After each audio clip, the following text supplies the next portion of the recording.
সম্পদ অর্জন তাও আবার সরল পথ, এটা কি সম্ভব নাকি? আসলেই কিন্তু যেগুলো কঠিন কাজ, সেই কঠিন কাজ অর্জনের পথটা কিন্তু সরল।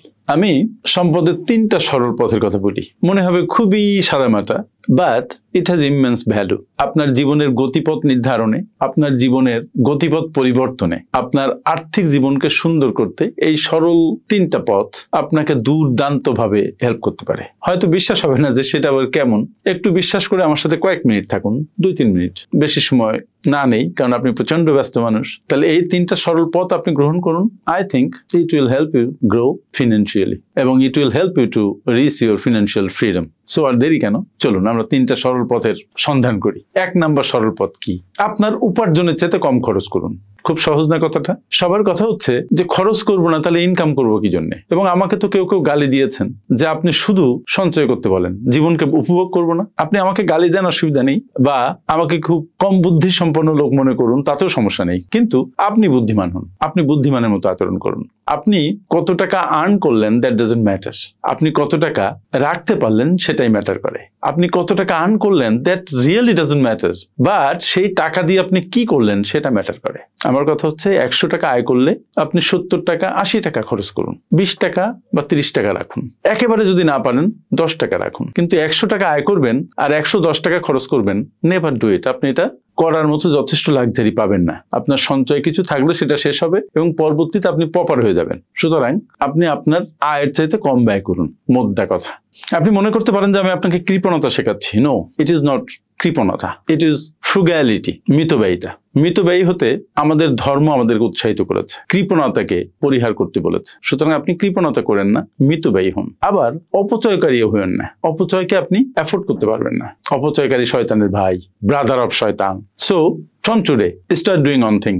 আপনার টেক হোম স্যালারি যেটা আসবে তার সার্টেন পার্সেন্টেজ, মেবি 10, 20, 30% আপনি আপনার ইনভেস্টমেন্ট অ্যাকাউন্টে বা সেভিংস অ্যাকাউন্টে পাঠিয়ে দিন। বাকি টাকা দিয়ে আপনি চলতে শুরু করেন। আপনি যদি 1 লাখ টাকা বেতন দিয়ে 90,000 টাকা দিয়ে চলতে না পারেন, তাহলে আপনি 10 লাখ টাকা বেতন পেলেও চলতে পারবেন না, পুরোটা খরচ করে ফেলতে হবে। It is not about money what you are earning, it is about your mindset, it is about your financial discipline that matters.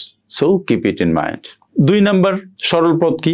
উদ্বৃত্ত যে অর্থ সেটা আপনি রিস্কি জায়গায় বিনিয়োগ করতে যদি ভয় পান, তাহলে গভর্নমেন্ট সঞ্চয়পত্র বা বন্ডে বিনিয়োগ করুন, অথবা কোনো ভালো ব্যাংকের ভালো রেট দেখে ডিপিএস করুন। প্রত্যেক মাসে আপনার অ্যাকাউন্টে যখন এই টাকাটা আসবে, আপনি সেখান থেকে অটোমেটিক্যালি পাঠিয়ে দিবেন আপনার ইনভেস্টমেন্ট অ্যাকাউন্টে অথবা সঞ্চয় অ্যাকাউন্টে। পাঠিয়ে দিয়ে আপনি ইনস্ট্রাকশন দিবেন যে আপনার এই টাকাটা সঞ্চয়পত্র কেনা হোক, গভর্নমেন্ট বন্ড কেনা হোক, অথবা ডিপিএস অ্যাকাউন্ট যেটা করেছেন সেই অ্যাকাউন্টে ট্রান্সফার করা হোক। আপনি যদি ধারাবাহিকভাবে এই কাজটা করতে পারেন 10 বছর, 15 বছর, 20 বছর, 30 বছর, আপনি ভাবতেই পারবেন না যে আপনি কি পরিমাণ টাকার মালিক হবেন। আপনার কম্পাউন্ড ইন্টারেস্ট আপনার সম্পদকে অনেক গুণে বাড়িয়ে দিবে। So start doing it. এটাও একটা সরল পথ, কঠিন কিচ্ছু না। বাট এই জার্নি একবার শুরু করলে আপনি আর থামবেন না।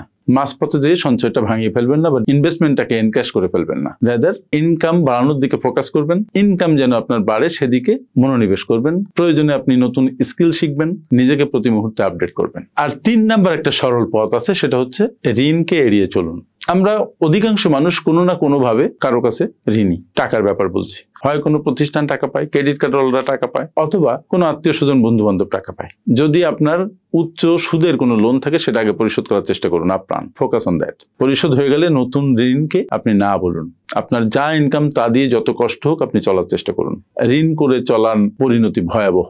আমি আমার কাছ থেকে একজনকে দেখেছি যে প্রতি মাসে ঋণ করে সে চলতে চলতে একসময় এমন অবস্থা হয়েছে যে সব দরজা বন্ধ হয়ে গেছে। একজন মানুষ তো সারা জীবন ঋণ পাবে না। সো ডোন্ট ডিপেন্ড অন ঋণ, rather depend on your own capacity, depend on your own earning, and যত কমই আয় হোক আপনি একটা পোর্শন সেভ করুন। Make it a habit, make it A financial discipline. আপনি ঋণ করে 40 লাখ টাকায় গাড়ি কেনার চাইতে ওই ঋণের যে ডাউন পেমেন্ট আপনি দিয়েছেন হয়তো 10 লাখ, সেই 10 লাখ টাকা দিয়ে একটা পুরানো গাড়ি কিনুন। এইসব ঋণ ভয়াবহ। আপনি ঋণ করে অন্য ব্যাংকে ধনী করছেন। আপনার 40 লাখ টাকার গাড়ি আপনাকে যেখানে পৌঁছে দিবে, 10 লাখ টাকার গাড়িও আপনাকে ঠিক একই জায়গায় পৌঁছাবে। 40 লাখ গাড়িতে যে আরাম পাবেন, এখানেও কাছাকাছি আরাম পাবেন। আপনি হয়তো মনে করেন যে 40 লাখ টাকার গাড়িতে গেলে আপনাকে অনেক ভ্যালু করবে লোকজন। কথাটা ঠিক নয়। কেউ আপনার 40 লাখ টাকার গাড়িকে ভ্যালু করে না। আপনি যদি তৈরি হতে পারেন তাহলে আপনাকে ভ্যালু করে। সো ঋণ এড়িয়ে চলার চেষ্টা করুন। এই 3টা মাত্র পয়েন্ট আয়ের চাইতে ব্যয় কম করুন। যে উদ্বৃত্তটা থাকছে সেটা গভর্নমেন্ট সঞ্চয়পত্রে, বন্ডে অথবা ব্যাংকে বিনিয়োগ করুন। ব্যাংকের ডিপিএস এর কথা বলেছি আমি, যে ইনফ্লেশনকে বিট করে। আর 3 নাম্বার বলেছি ঋণকে এড়িয়ে চলুন। ব্যাস, এই 3টা সরল পথ আপনি যদি অবলম্বন করতে পারেন, your life will be different. যারা এখনো শুরু করেননি তাদের শুরু করা উচিত ছিল 20 বছর আগে। যেহেতু করা হয়নি, তাহলে নেক্সট ভালো সময় হচ্ছে এখন থেকে। সো এই 3টা নিয়ম এখন থেকে ফলো করা শুরু করুন। আপনার আর্থিক জীবন উন্নত হোক। আপনার উন্নতি আমাদেরকে আনন্দ দিবে। থ্যাংক ইউ ভেরি মাচ আমার সাথে এতক্ষণ থাকার জন্য।